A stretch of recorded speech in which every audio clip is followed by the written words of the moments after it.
जोहार। जोहार इंडिया कार्यक्रम में आपका हार्दिक अभिनंदन है। मैं हूं मुक्ति तिर्की। डुअर्स तराई के चाय बागान श्रमिकों के बारे में बात करते हुए हम बोनस की चर्चा कर रहे थे। बोनस एक ऐसी बला ही समझिए है कि जिसका इंतज़ार हम लोग हर साल दुर्गा पूजा के समय करते हैं श्रमिक, क्योंकि इसी बोनस के बल पर हमारी जो ज़रूरतें हैं वो पूरी होती हैं, घर की ज़रूरतें विभिन्न तरह की। जबकि चाय बागान में अभी तक मिनिमम वेज न्यूनतम मजदूरी घोषित नहीं हुई है। पश्चिम बंगाल में 250 रुपये प्रतिदिन के हिसाब से हमें मजदूरी मिलती है, जो कि एक परिवार के लिए सफिशिएंट नहीं है। ऐसे में हम बोनस का इंतजार करते हैं और बोनस के लिए आंदोलन करना पड़ता है।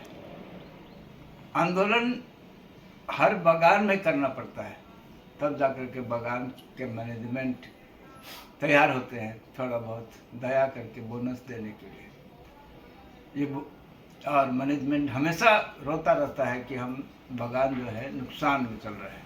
इस विषय में सबसे पहले मैं आज श्रद्धांजलि देना चाहूँगा डीमा चाय बागान की, अलीपुरद्वार जिले के कल्चनी ब्लॉक की डीमा चाय बागान की बहन जुरंती नायक को, जो जलपाईगुड़ी में आईटीपीए में बोनस के सिलसिले में बैठक में भाग लेने जा रही थी और रास्ते में दुर्घटना के कारण उनकी मौत हो गई।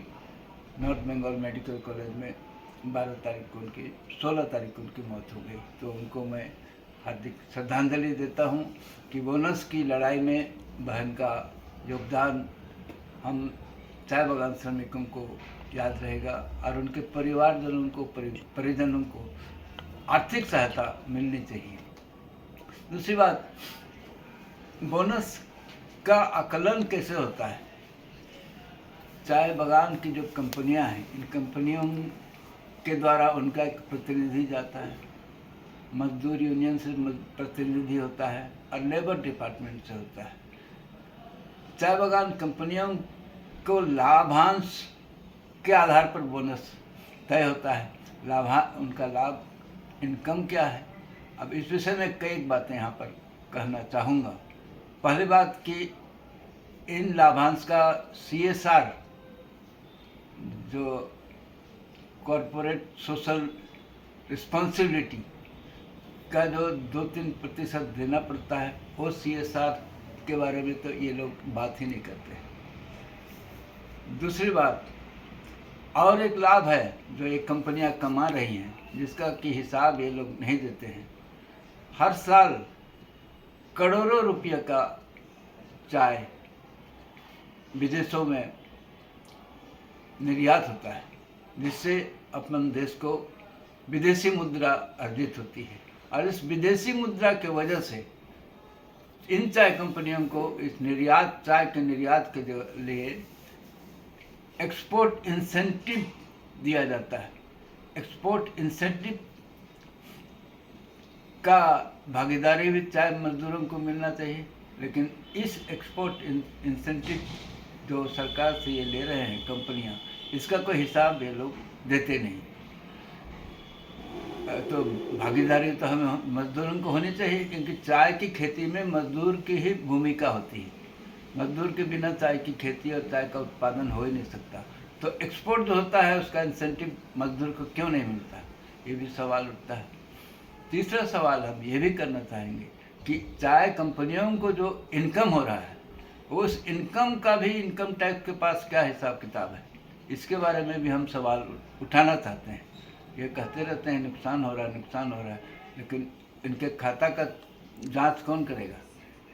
इनकम टैक्स से भी ये बचते हैं, क्योंकि एग्रीकल्चर का नाम से ये एग्रीकल्चर के वजह से इसको इनकम टैक्स की छूट मिली हुई है, ये भी एक बात है। तो इन सब मुद्दों पर विचार करते हुए बोनस पर विचार होना चाहिए और नियमित रूप से हर साल दुर्गा पूजा के समय इस बात पर एक निश्चित राशि, निश्चित परसेंटेज देने की घोषणा सरकार को करनी चाहिए। अगर हम श्रमिक एकजुट होंगे, अपनी आवाज़ बुलंद कर सकेंगे, तो सरकार इन कंपनियों को दबाव डाल सकती है कि कंपनी इसे पूजा के पहले बोनस की बैठक इधर उधर करने की जगह एक साथ सरकार, लेबर डिपार्टमेंट और सारे इंडियन टी एसोसिएशन के जो अधिकारी हैं, अध्यक्ष हैं, उनके साथ मिलकर के तय हो सकता है। इसलिए इस बोनस के विषय में हम सतर्क होंगे, आपस में चर्चा करेंगे। और ये जो ब्रिटिश समय से चला रहा है, हम चाय बागान मजदूरों को बंधुआ मजदूर के रूप में ये लोग जो ट्रीट कर रहे हैं, ये ट्रीटमेंट, ऐसा हमारे साथ व्यवहार नहीं होगा। इसके लिए हमें एकजुट होना होगा। हम लड़ेंगे और जीतेंगे।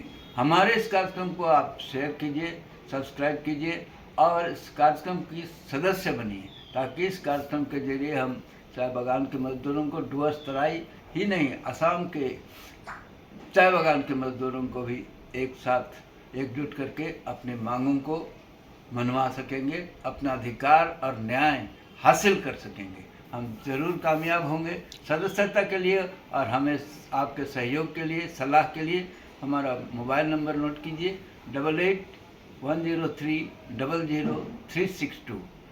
हम अपनी आवाज़ बुलंद करेंगे और जीत हासिल करेंगे।